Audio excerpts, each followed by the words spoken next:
என் அன்பு சொந்தங்களே, அஸ்ஸலாமு அலைக்கும். நம் அனைவர் மீதும் சாந்தியும் சமாதானமும் என்றென்றும் உண்டாகட்டும். நான் உங்கள் மீரான். இது உங்களின் அபிமான டெரஸ் குக்கிங் சேனல். இன்னைக்கு நம்ம தேங்காய் பால் கீ ரைஸ், ரொம்ப பிரமாதமான ருசி, கம கம கம கமன் இருக்கும். சிம்பிளான இன்க்ரீடியன்ஸு, அதிகமான வாசனை பொருள் தேவையில்லை, ஆனால் வாசனை பிரமாதமாக இருக்கும். பக்கத்து வீட்டுக்கு இருக்கும் வாசனை. அந்த மாதிரி ஒரு தேங்காய் பால் கீ ரைஸ். அதுக்கு என்னென்ன பொருட்கள் தேவைங்கிறத பார்க்கலாம் வாங்க. தேங்காய் பால், முதல் தண்ணி, ரெண்டாவது தண்ணி, மூணாவது தண்ணி, 3 தண்ணியும் எடுத்து வச்சுருக்கோம். தேங்காய் பால் இது அளவில் இந்த இதில் தான் அரிசி எடுத்துருக்கோம். எதில் நீங்கள் அரிசி எடுக்கிறீங்களோ ஒரு கப்புக்கு 1.5 கப்பு தேங்காய் பால். தண்ணி, எல்லா தண்ணி மிக்ஸ் பண்ணி, ஃபஸ்ட்டு பால், ரெண்டாவது பால், மூணாவது பால், 3 பாலையும் சேர்த்து எடுத்த தண்ணி ஒரு கப்புக்கு 1.5 கப்பு. ஒரு கப்பு அரிசி, 1.5 கப்பு தேங்காய் பால். வெங்காயம், பச்சை மிளகா, உப்பு, பாசுமதி அரிசி ஒரு 20 நிமிஷம் ஊறினா போதும். புதினா, கொத்தமல்லி, இஞ்சி பூண்டு விழுது, தேங்காய் எண்ணெய். நம்ம வீடியோவில் விரைவில் ரொம்ப சீக்கிரமாக வரும். நம்மளே தயாரித்த தேங்காய் எண்ணெய், ஹோம்மேடு தேங்காய் எண்ணெய், நெய். வாசனை பொருளில் ரம்பா இலைன்னு சொல்லுவாங்க. ரம்ப இலை பச்சையாக இருக்கும், கிடைச்சா போடுங்க, கிடைக்காட்டா ஒன்றும் பிரச்சனை இல்லை. பிரிஞ்சி இலை, பட்டை, சுருள் பட்டை, கிராம்பு, சின்ன துண்டு ஸ்டார் பூ, ஏலக்காய், ஜாதிபத்திரி, மராத்தி மொக்கு. இதுக்கு உள்ள வாசனை பொருள். தேங்காய் எண்ணெயும் ஊற்றுறோம், நெய்யும் ஊற்றுறோம், இந்த எண்ணெயும் ஊற்றுறோம். எல்லாம் ரேஷியோவில் எல்லாம் மிக்ஸ் பண்ணி ஊற்றுறோம். இப்போ வாங்க செய்யலாம்.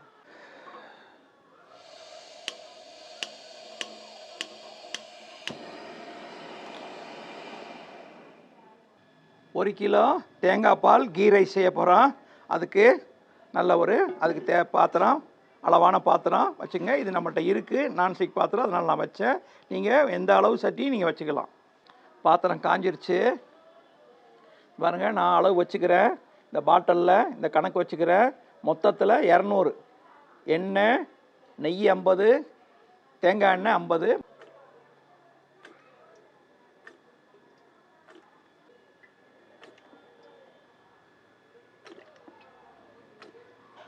தேங்காய் எண்ணெய் தயாரிப்பது எப்படி, நம்மளே ஹோம்மேடு அந்த தயாரித்த தேங்காய் எண்ணெய். அதில் ஒரு 50 ml.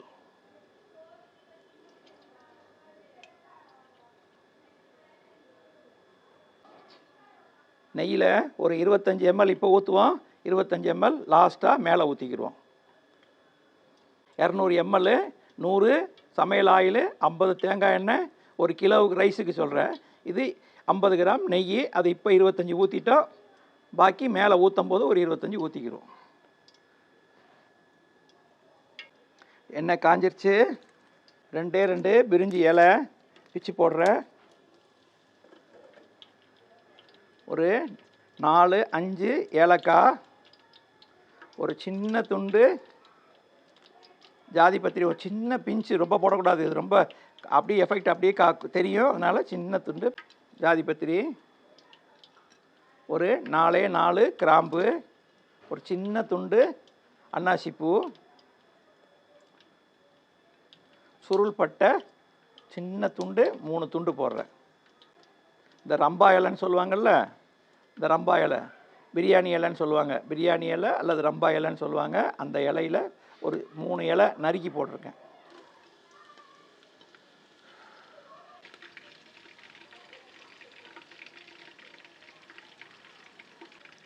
ஒரு கிலோ அரிசிக்கு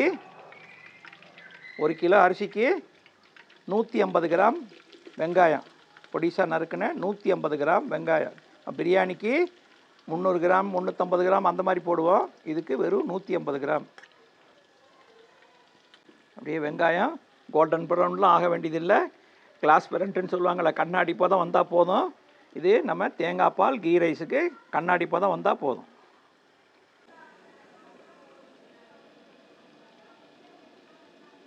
இப்போ இஞ்சி பூண்டு மொத்தத்தில் 100 கிராம், இஞ்சி பூண்டும் சம அளவில் அரைச்சது மொத்தத்தில் 100 கிராம்.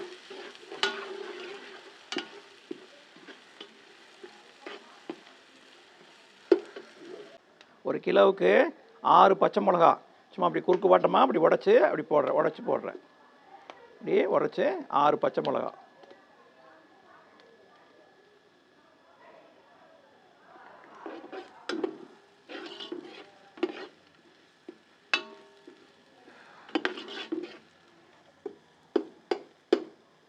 ஒரு கிலோ அரிசி எடுத்தேன்.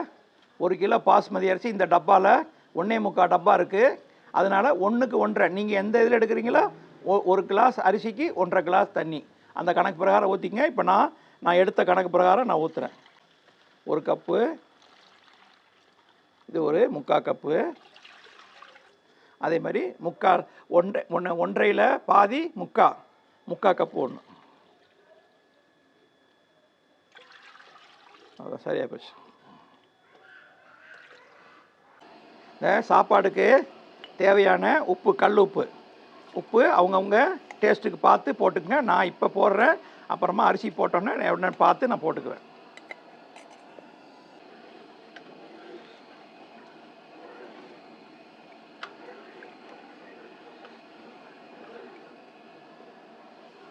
கொதிக்கட்டும், மூடி வச்சுருவோம்.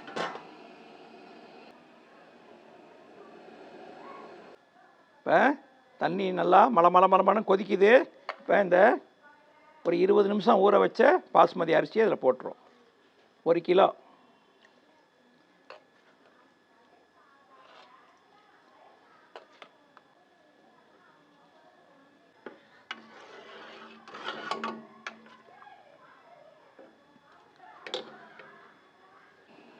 இப்போ கொத்தமல்லி ஒரு சின்ன கைப்பிடி கொத்தமல்லி போடுறேன். கொத்தமல்லியிலையும் பாதி கொத்தமல்லி ஒரு கைப்பிடி போட்டு அதில் பாதி புதினா போடுறேன்.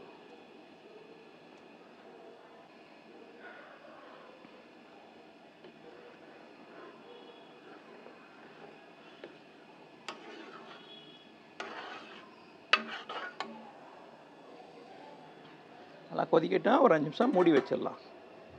இந்த அரிசியும் நம்ம தேங்காய் பால் தண்ணி ஊற்றிருக்க பாருங்க, அந்த தண்ணி சமமாக வரணும். இன்னும் ஒரு 5 நிமிஷம் நல்லா சமமாக வந்து இஞ்சிட்டு தண்ணி உள்ளே போயிடும், சாப்பாடு மேலே தெரியும். அந்த நேரத்தில் தம் போட்டுடலாம். இன்னும் ஒரு 2-3 நிமிஷம் பாருங்கள். அடியில் தண்ணி இல்லை, எல்லாம் இஞ்சிருச்சு. இந்த ஸ்டேஜில் நம்ம இந்த கீழே ஒரு தோசை தவா இப்போ கொஞ்சம் ஹையில் இருக்கட்டும், அப்புறமா நம்ம குறைச்சிக்கலாம். இப்போ இதை மேலே வச்சுருங்க. 2-3 நிமிஷம் தீ ஹையில் வச்சுருக்கோம். இந்த சுற்றி ஆவி வரும். ஆவி வந்தவுடனே தீயை சிம்மில் வச்சு ஒரு 10 நிமிஷம் அல்லது 12 நிமிஷம் வைங்க. அதோட தீயை ஆஃப் பண்ணிடுங்க. ஆஃப் பண்ணிவிட்டு ஒரு 10 நிமிஷம் அப்படியே ரெஸ்ட்டு கொடுங்க. சாப்பாடு அப்படியே உதிரியாக மலர்ந்துடும். அது வரைக்கும் பொறுத்துப்போம்.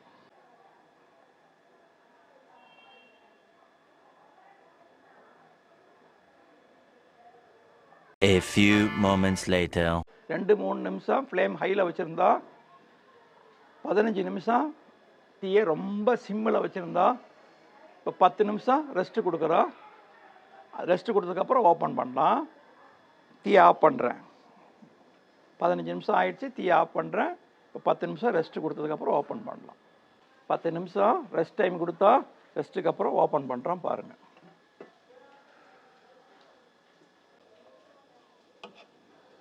பாருங்கள், நல்லா வெள்ளை வெள்ளையன்ட்டு நல்லா டேஸ்டான தேங்காய் பால் கீ ரைஸ். அடி எதுவும் பிடிக்கல பாருங்கள், அடி எதுவும் பிடிக்கல, நல்லா க்ளீனாக வந்திருக்கு. 25 கிராம் முதல்ல ஊற்றினா நெய், இப்போ ஒரு 25 கிராம் லாஸ்ட்டாக மேலே ஊற்றிக்கலாம்.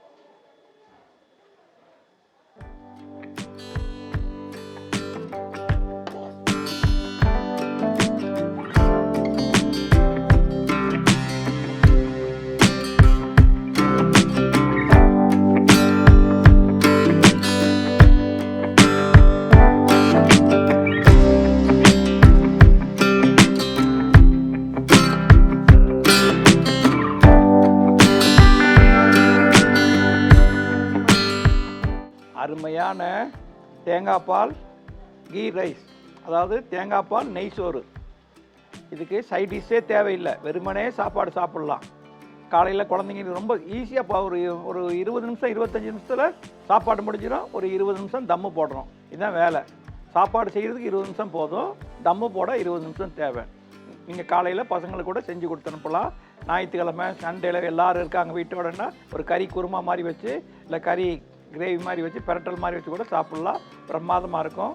இது மீன் குழம்பு, அதாவது மிட்டா சால்னான்னு சொல்லுவாங்க. மீனில் தேங்காய் பால் அரைச்சி ஊற்றி தேங்காய் பாலில் செய்கிற மீன் குழம்புக்கும் இது ரொம்ப சூப்பராக இருக்கும்.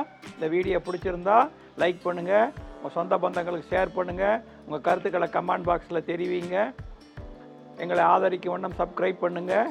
இன்ஷா அல்லாஹ் இறைவன் நாடினால் அடுத்த வீடியோவில் உங்களை சந்திக்கும் வரை உங்கள் அன்பு மீரான்.